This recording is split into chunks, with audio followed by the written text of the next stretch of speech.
on doit avoir benn originalité boo xam dañuy xam ne Sénégal la ñu ñëw Sénégal nii lay doxee boo demee Inde da ngay xam ne yaa ngi Inde ak foo mënti dugg ci Inde da ngay xam ne yaa ngi Inde li ma wax nii ñi ñi xam nañ ko boo demee Japon fooy mënti dugg ci dëkk bi da ngay xam ne yaa ngi Japon dem leen Sénégal am na yenn école Dakar yoo xam boo fa duggee da ngay yaakaar ne nekkoo Sénégal am na yenn école waxuma la milieu de dama ne Chine boo fa duggee ak fooy mënti nekk ci Chine ak espace bi nu muy mënti mel da ngay xam ne yaa ngi Chine Sénégal ngay dem nga dugg ci yenn secteurs yi nga yaakaar ne yaa ngi Paris wala États-Unis loolu la ñuy bàkkoo ñu da ngay dugg ci yenn école yu nekk Dakar da ngay yaakaar ne yaa ngi France wala Amérique ñun loolu la ñuy bàkkoo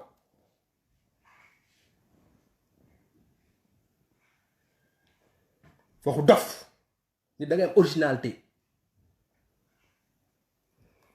moo tax man souvent je critique beaucoup pas beaucoup sax je critique souvent ndeysaan pratique yi nga xamante ne ni ñenn nit ñi dañ koy def si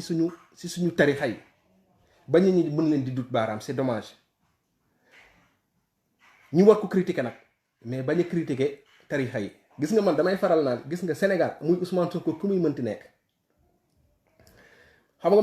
man souvent damay poser débat biir Pastef parce que Pastef idéologie Pastef c'est le pragmatisme patriotique mais pragmatisme boobu noonu man à chaque fois damay demander naka lañ ko mën a endosser naka lañ ko mën a lëkkaleeg suñuy réalité sociologique maanaam Sénégal buñ koy tëgg dañ koy tëgg ak Baye Fall yi dañ koy tëgg ak mouridisme tëgg ko ak joolaa tëgg ko suñu tuur yu xamb yi tëgg ko ak suñu pangool yi tëgg ko ak suñu affaire usu yu boobu noonu tëgg ko affaire dañ koy tëgg dañuy am un état sénégalais pas un état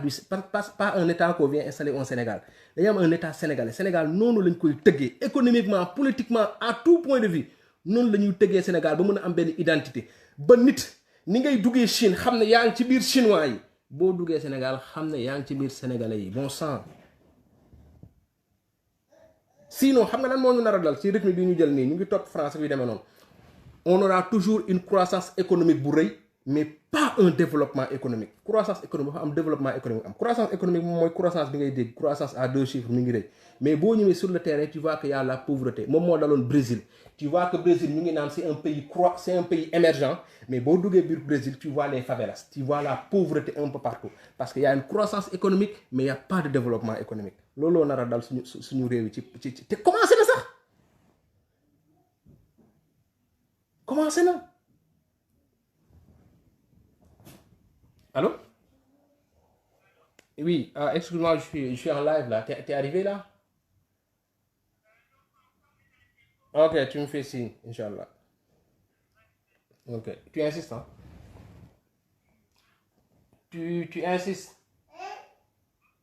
ok maa ngi jégalu sama gars yi dama benn appel bu urgent la quoi buy laay maye quoi dafa am ku ma bëgg a may jus buy quoi voilà parce que dafa am lu ma dal ma def ci benn parenthèse en fait ci weeru koor gi bi mu jotee j'ai vu que automatiquement dama changer ni may dundee mooy weeru koor bi dafa jot man ma dem jëndi buy jëndi bisaab jënd jinjeer di ko defar di ko naan quoi léegi ci biir weeru koor bi man je me suis dit mais pourquoi man lii weeru koor bu jotee ma jël ko di ko defar après bu jeexee ma dellu ci juillet yi nga xamante ni baaxul après je me suis dit bon je vais continuer à consommer local bu ko defee suñu maam yi ak suñu papa yi defar bisaab bi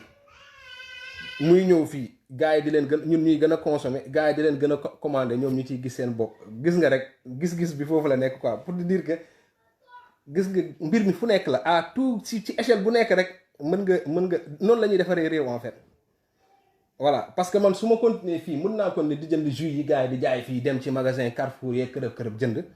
ok di kii mais mën naa fi continuer di jënd parce que souvent da nga am ay gan yoo xam loolu la ñuy naan mais ci biir loolu aussi mën naa jàppale maire yi béy bis waa ndengaleer yi béy bisaab bi xëy na su ma continuer di commander di ko wax nit ñi gars yi di gën a commander jus yu bisaab ñoom ki koy jëlee foofu dina gën a def commande maire yi di gën a liggéey di ci gis seen bopp quoi donc gis-gis bi loolu la woon quoi voilà mais pour dire que bu ñu deful ndànk ñun foofu lañ jëm et vous allez voir même pétrole beeg gaz bu ñëwee vous allez voir un Sénégal bu nekk fii ak beneen Sénégal bu nekk fii classe intermédiaire du ngeen ko gis Sénégal ñaari classe ay am ñu pauvre ak ñu riche te dëkk xam nga na ngay xoolee dëkk xam nga na ngay xamee ne dëkk mu ngi développé wu dafa am lu ñuy woowee une classe intermédiaire maanaam dafa am ñu loolu boo ko sentirul rek c'est qu'il y a problème mais xool leen ñun suñu classe intermédiaire bi balaa ngaa am suuf da ngay gis ku dugg fonction publique wala un jeune bu commencé jàngale balaa moo am suuf pour tabax yàq na 10 ans 20 ans ci kanam parce que ay bor rek la koy defee ça veut dire que boo tabaxee kër yow fii ak 10 ans 20 ans tu fonctionnes pas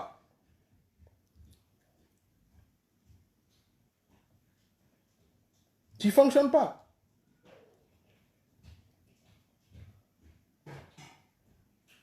moo tax nañu xoolaat ni ñuy analyser suñu problème te ñu jàpp ne bu ñuy am autosuffisance alimentaire duñ ko am avec ay lu ñuy ay agrobusiness yu demee noonu dañ koy am avec nos paysans il faut qu'on travaille à ce que nos paysans deviennent des agriculteurs su boobaa nag xëy na bu ñu signé sa APE Guy Marius Sagna du kaas parce que li tax Guy Marius Sagna en réalité di gën a kaas APE yi mooy tey naka ngeen bëggee tey paysan bi ma lay wax agriculteur français allemand bi toog ci salon di béy ay hectares de terre naka nga ko mun a mettre dans un même marché que les paysans de Ndingler quoi c'est insensé donc fi mu toll nii pour terminer là bëggu mu gudd li ma gëm mooy problème bi état la te état moo koy régler te état daf ci war a profiter régler lu bari et dama leen di dawloo rek ci livre programme bu président Ousmane Sonko encore une fois jot na ñoom bu ñu amoon patriotisme mën nañ dem jël fa lu bari gis nga autosuffisance alimentaire doo ko décréter Wade defoon na ko ak Guana les gens ont vu que début bi baax na mais parce que di nga ko sentir début parce que c'est les politiques et les hommes d'affaires qui le prennent en charge mais en réalité c'est pas le projet qui les intéresse mais mooy c'est les terres qui les intéressent ils vont commencer pendant une année 2 années exploiter suuf si mais après dañuy rey projet bi parce que suuf si en réalité soxlawuñ ko pour béy dañ ko soxla pour leneen buñ ko defee titre foncier ñi def ko ay bâtiment di ko jaay ñiy jaay ko génne ci ay milliards ñiy def ci leneen donc du mës a dox état bu sérieux bu ne day def li président Ousmane Sonko wax ci programme am mooy il faut que def d'abord li ñuy woowee réforme foncier il faut nga def réforme foncier réforme foncier mooy il faut nga xool d'abord nooy fexee ba béykat yi comme waa Ndingler ak ñeneen moom seen suuf yi bu ko defee yow nga mën a jël base bu day doon li ñuy woowee les exploitations agricoles familiales mooy boo demee ci village yi da ngay gis kër gu nekk am 2 3 4 5 8 10 hectares nga fexe dooleel leen ba pare ba ñu moom suuf si maintenant de l'autre côté tu peux avoir aussi des agrobusiness parce que suuf si mi ngi Sénégal comprendre nga ba ñu moom seeni terre bu ñu demee ba moom seeni terre ki bëgg a jaay bu ko neexee bu jaay am na titre foncier kenn mënul forcer kenn bul jaay sa terre mais bu ko defee ñoom ñu xam ne ñoo moom seeni suuf bu ko defee ki am 30 hectares mën a utiliser 2 ou 3 hectares wala 10 hectares peut-être pour changer waat ileer yi wala muy am ileer ak yooyu noonu mu dem jënd tracteur wala jënd leneen wala ñoom ñu mën a ñu en fait ñu organiser ko. beneen problème bi mooy mu ne la en fait boo defee réforme foncière bi aussi il faut que nga am benn programme agricole bu clair programme agricole boobu nag moom moo lay may nga xool naka ngay insérer agrobusiness ñoom Babacar Ngom naka ngay implanter aussi say paysans pour ñu mën a développer ñoom ñëpp ñu màggandoo Babacar Ngom di màgg ñoom ñuy màgg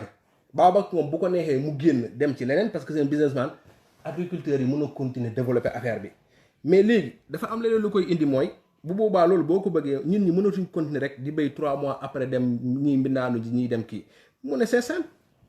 da ngay def li ñu woowee la revitalisation des vallées fossiles nga ubbi canalu Bawol bi canalu Kayor bi Sénégal am na assez d'eau pour irriguer ce pays là nit ñi di mën a béy noor nawet mais mun a yemul foofu da nga koy adossé si benn modèle économique mais modèle économique boo xamante ni dafay jaral le secteur secondaire en main boo déggee secteur secondaire mooy li Macky Sall xamul moom moo tax mu dem Pikine dafa annoncé 1 million d'emplois 1 million d'emplois boo koy wax ci ay jeunes yu ñi lay tàcc parce que comprendre ñu moo tax Ousmane Sonko ne ko yow amoo plan amoo modèle économique parce que tey boo defee loolu yëpp ba ñooñu di bay loolu yëpp ñu bay noonu même boo amee autosuffisance alimentaire du mbay mi kese parce que nit ñi duñu lekk gerte nit ñi duñu añee gerte dafa am nuñ koy defaree def ko mbaxal saalum lekk ko defar ko diwlin togg ko mais loolu dafa am leneen lu koy indi mu ne donc nañu jël au lieu ñu jël ñun suñu modèle économique bi ñu teg ko ci benn secteur tertiaire boo xam c'est composé de banques et de services moom ngay assurance yooyu ñan ñoo ko moom étranger yi kan la ñuy lebal pas le Sénégalais pas waa Ndingler ñan la ñuy lebal Total la ñuy lebal Eiffage la ñuy lebal bu dee chinois yi sax dama nañ mais am seen banque bopp boo xam moom moo leen di lebal xaalis mu ne non non non on va mettre on va équilibrer un peu, on va avoir un secteur primaire boo xam déjà il faut que ñu dooleel ko moom mooy mbay bi mooy li fi ma commencé sànq mbay élevage ak pêche. parce que boo doolelee secteur primaire bi wala nga jël 1000 milliards di ko jugal ci terre bi jëlal 1000 milliards nga dugal ci agriculture bi nga am benn production bu ngande. pêche bi nga jàppale leen nga xool noo écarter bateau yi dindi bateau yi organiser dem biir port réformer def lépp mu leer comprendre nga jën bi ñu ko indee dina am lu génn de peut-être pour devise ak yooyu mais jën bi des Sénégalais yi di lekk dund mën a lekk jën bu baax mais ñu transformer ko. yaa ngi dégg boo defee aussi réforme foncière bi ci ngay bàyyee xel ci ñuy bay ci ngay bàyyee xel ci jur gi fi ñu war a lekkee ci pâturage bi bu ko defee ñu am benn élevage boo xamante ne nii dina am doole mais élevage boobu tey jur gi bu amee doole ça veut dire que dañu gën a am meew gën a am der mais meew boobu ak der bi léegi doo ko jëlati aussi di ko yóbbu comme ça di ko jaay da nga koy mettre sur place sénégalais yi naan meew soxla der bi defar ci ay dàll ak leneen mais aussi et surtout da nga koy transformer bu boobaa nga implanter ay usines un peu partout foofu le secteur secondaire di dugg si gerte bi nga def ci dëwlin def ci saabu def ci leneen ak leneen meew mi nga def ci fromage def ci leneen ak leneen def ci sunguf meew def ci leneen ak leneen jën bi nga def jën moom amul loo ci mënul def. imagine leen nga implanter une usine de transformation bu Ngande Kayaar teg ko Guet Ndar teg ko Caaroy teg ko feneen ñii di transformer ci secteur bii ñii di transformer ci secteur bële léegi mën nga am ay partenaires nga mettre en collaboration bu ñu indondee le marché sénégalais jox leen ba ñu doy des ñu jaay ko commencé sous région bi jaay Gambie jaay Mali jaay feneen yóbbante fii France def leneen nga gis y a des jeunes yoo xamante ne bu ñu bëggul a dem géej doomu mool bi bëggul dem géej jàngi ñëw liggéey ci usine bi wala mu créé mbiram c'est-à-dire noonu la dëkk di loolooy tax xaalis di des ci dëkk loolu moom mooy tax nga am développement économique mais am croissance économique parce que xaalis bi du génn dem dafay des ci réew mi si wala liy génn du lu néew lay doon mais loolu méthode économique bu clair moo koy def da ngay industrialiser boo industrialiser tu vas transformer boo transformer tu vas distribuer boo distribuer da ngay commercialiser et forcément nit ñi dañ ciy gis seen bopp et bu boobaa forcément di nga am benn classe intermédiaire ñetti classe day ñëw dina am ñu nekk nii am ñu ñu diggante am na ñoo xam dañ nekk parce que àdduna moo bindoo noonu mais ñi nekk si suuf xam ne am nañ ay possibilité pour yéeg noonu la ñuy defaree dëkk c'est-à-dire du ay pilotage à vue quoi ñëw taxaw ne def ay tract parce que da ngay dem élection ñëw ne damay def autosuffisance en riz en 2017 après nga yónni say dof ñu nekk ci télé yi oui le président l'a dit l'a fait c'est pas sérieux et les gens le sachent gars yi dañu saaga dañu fen toog ci télé yi di wax ak ñun di institut suñu intelligence mais dañuy xaar tey benn Guy Marius Sagna def benn écart de langage dañuy xaar tey benn Abdou Karim Gueye def benn écart de langage ñu jël ko di ko toroxal nga gis yenn Sénégalais yi toog naan non booy bi il le mérite booy bi et puis souvent ñi koy wax c'est les intellectuels ma tëjee foofu sama live bi mooy ñi nga xam ils ont démissionné xool leen gars yi xeex ils ont démissionné xoolal nos étudiants ils se sentent pas concernés les élèves yi nga xam les élèves du monde agricole ils se sentent pas concernés ci problème d'Ingler bi les étudiants démission nos intellectuels anañu Boris Diop xaw ma ak kan Souleymane xaw ma kañ temps yi lañ fi gën di werante di jaayante gudd xam-xam problème mu sénégalais yi ne fi ana intellectuels yi ana suñu universitaires yi où sont les artistes su ma nee artiste c'est l'art de manière générale musiciens yi mën nga leen ci dugal ak keneen anañu dañu faillir on les sent pas ils se sentent pas engagés alors que dëkk bu tollee fii mu toll nii d'habitude solution bi ci université yi la jógee dégg naa ko am xam-xam pour dégg kanaa xam ki mu koy wax ci benn live maa ngi seetaan vidéo bi mais man loolu dama ko yàgg défendre dem leen sama live yàgg naa wax que ne ñun suñu intellectuels yi dañu démissionné dañu bàyyi rek cette pourriture là de politiciens politiciens ñu ne fi te réew mi ni ko gàddu ànd ak ay hommes d'affaires yu véreux ak malheureusement te il faut que ñu koy wax aussi ci yenn kilifa yi ñenn ñi dañu ne dañu maandu toog di seetaan ñenn ñi dañ leen dugal ci lu ñu xamul ñenn ñi ay saay-saay lañ ñenn ñi ñoo gën a bon sax yenn politiciens yi parce que dañuy utiliser seen tur utiliser seen peut-être dayoo di dóor boo jógee ci ñooñu nga dem ci suñu administration bi nga dem Senelec cadre yi nekk Senelec ñooy dóor Senelec boo demee poste cadre yi nekk poste ñoom ñooy ànd ak DG bi fa nekk di dóor poste. nga dem kudd cadre yi nekk kudd ñiy liggéey kudd ñooy ànd ak DG politicien bi di dóor kudd. nga dem université sax étudiants yi nekk ci kii yi ci étudiants yi nekk ci amicale yi ku nekk mu ngi xool nu mu dóoree ba am prescription dem France daw fii di dóor. c'est comme ça que ça se passe au Sénégal ku nekk di dóor da ngay xeex nekk Sénégal pour xeexal askan bi nga def ni Birima naan Youssou Ndour sama bàjjan la Macky Sall sama xarit da ba pare nga ne syndicaliste la wala nga mel ni Momar Ndaw Ascosen dem am bureau biir palais te war a xeexal c'est-à-dire c'est ça c'est des problèmes yoo xamante ne nii dafa grave. maintenant nag dafa jot aussi ñuy interpeller ñëpp parce que am na kiy def li mu warul def mooy Macky Sall ak ñi mu ànd def li ñu warul def am na ki deful li mu warul def mooy ñi toog jàpp ne seen yoon nekku ci te lépp lu ñu am Sénégal moom moo leen ko jox. ñooñu aussi il faut que ñu interpeller leen moom laa léegi les intellectuels le monde intellectuel le monde universitaire le monde artistique parce que Sénégal fi ñu toll dafa doy waar. Et il faut pas faire croire aux générations yi ñëw que ni pétrole ak gaz bi day régler lépp ñun soxla ñun am na lu mu doon demee soxlañu pétrole ak gaz li ñu am kese muy ndox. xam nga ne am nañ 700 kilomètres de littoral 700 kilomètres de littoral bul gis 700 kilomètres de xoolal ndox mi ci nekk rek yëpp littoral bi ci nekk yëpp boo jógee ci ndox mi xoolal plage beeg yeneen ak yeeg en terme de richesse touristique li ñu am waxatuma sax loolu. yaa ngi dégg nga am naaj presque 365 jours sur 305 nga am naaj am une jeunesse boo xam jaral na ko sax muy jaay bakkanam pour tekki am suuf looy doy pétrole ak gaz looy doy or je te jure loolu c'est des plus ay buuñaa la mais nag nañu yeewu ci benn affaire mooy yàgg nañoo am buuñaa te jëriñu ñu dara yàgg nañu am phosphate lan la ñu jariñ am nañ or Kédougou bi lan la ñu jariñ lan la jariñ waa Kédougou ba pare ngeen jàpp ne léegi pétrole bi gaz bu ñëwee dinañu jariñ loolu nax sa bopp la gars yi ne nag mag bu kii teen di waaw naxul kenn boppam lay nax voilà suñu genre nag bu ñuy wax ñu ne booy dañoo soof dañuy wax dañuy lii man de lii laa ci man waaw ñun ñëpp Sénégal lañ nekkoon ku mel ni man bu ma demee ba gisatu ci boppam xam ne lii paasul puusut mu dem réew ñëw toog fii di lijjante mais duñu démissionné nag saa yiñ ko mënee dinañ wax saa yiñ ko mënee dinañ jëf man manifestation bu ba fokkoon Sénégal ci maa ngi ci kanam man sama engagement nëbbuma ko sama tur bu may laaj sama tur laay laajfee man joxe sama adresse fii sax nëbbuma ko parce que man li fay def nëbbuma ko quoi voilà man maa jël la responsabilité sur moi de m'engager pour mon pays dama ne woon dootuma politique mais bi ma gisee Ousmane Sonko gis ni mu wéetee gis ni fi Sénégal toll ma xam ne fi mu toll nii ñàkk engagé wu politiquement sax problème la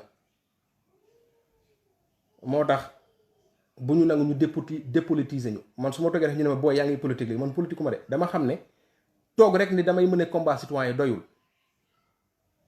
bu fekkante ne gisuma lu mën a changer Sénégal sax ma ne da naay xeex rek mais mënuloo di xeex dara nga gis lu ko mën a dindi ak Sénégal fi mu toll nga ne doo engagé wu politiquement mel ni engagé wu politiquement boo engagé politiquement yow nekkatoo nit ku baax wala yow dootoo baax wala je sais pas quoi alors que c'est-à-dire il faut pas ñu dépolitiser ñu il faut pas ñu jàpp ne kuy jàppale Ousmane Sonko rek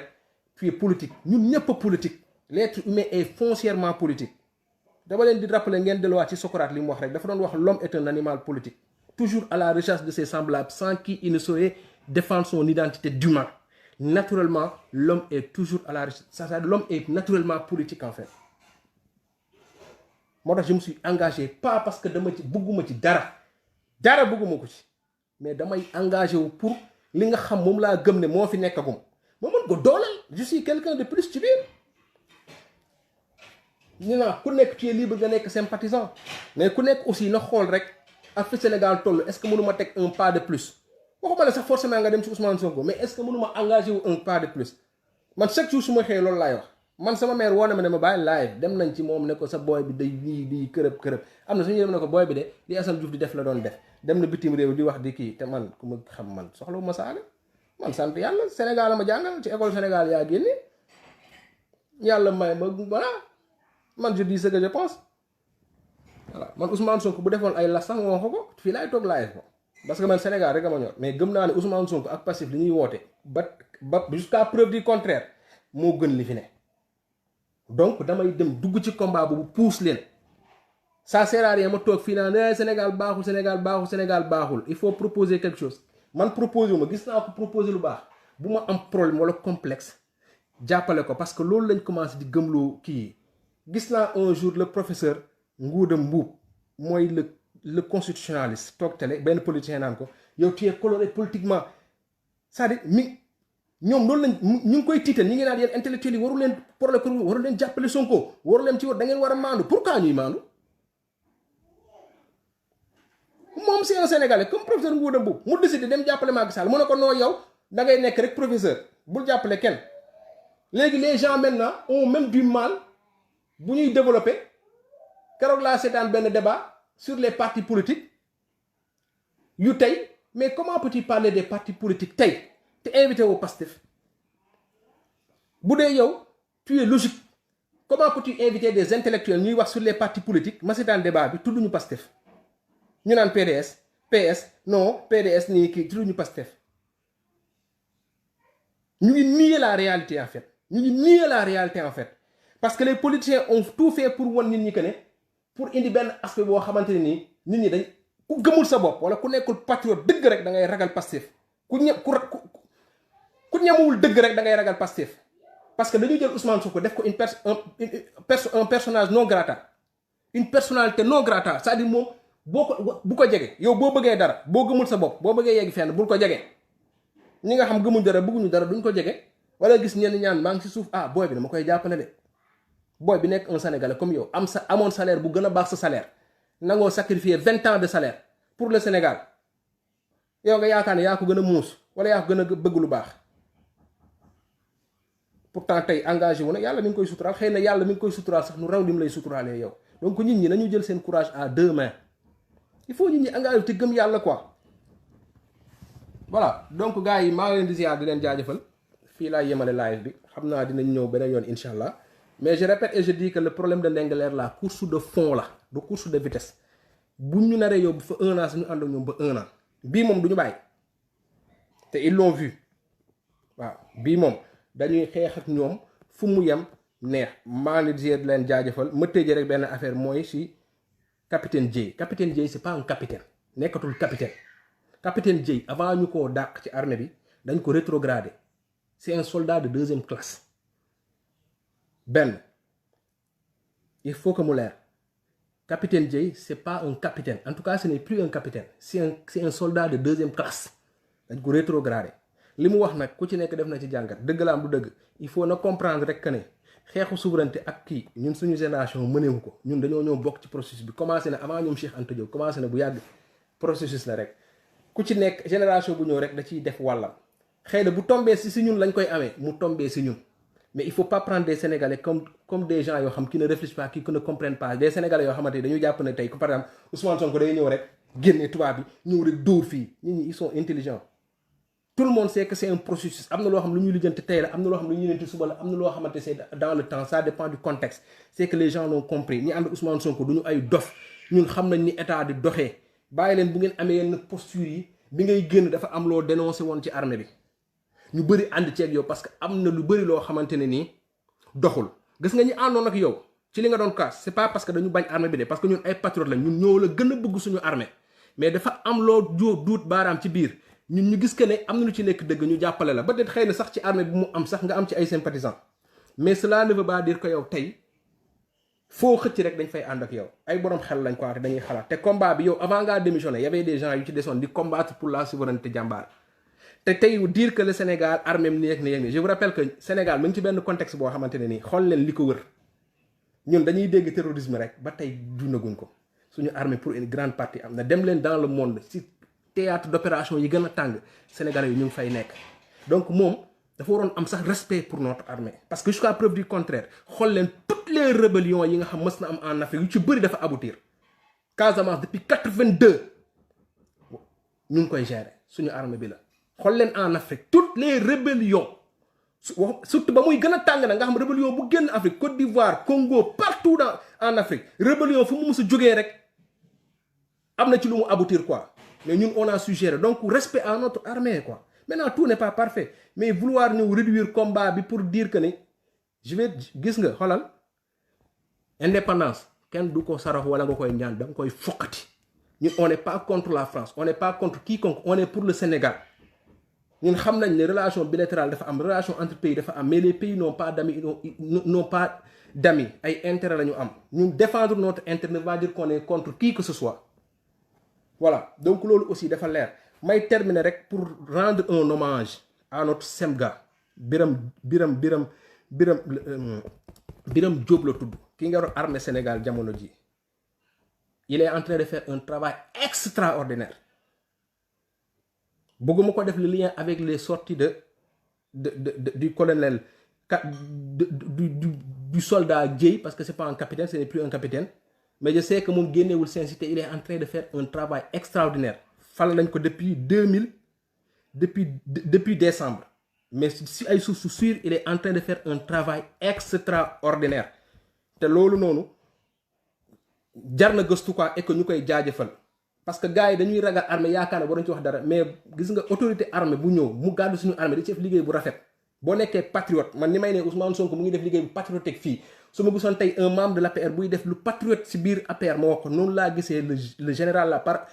rapport ak ñi fi jaar muy def un travail bu extraordinaire ñu war ko magnifier te di ko jaajëfal te di ko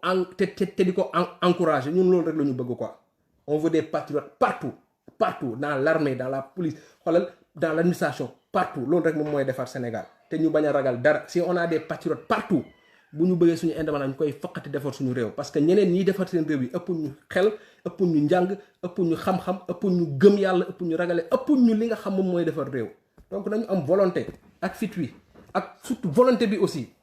pour changer la donne quoi donc gars yi maa ngi leen di ziar di leen jaajëfal di leen jox rendez-vous bu beneen incha allah jaa ngeen jëf tawfeex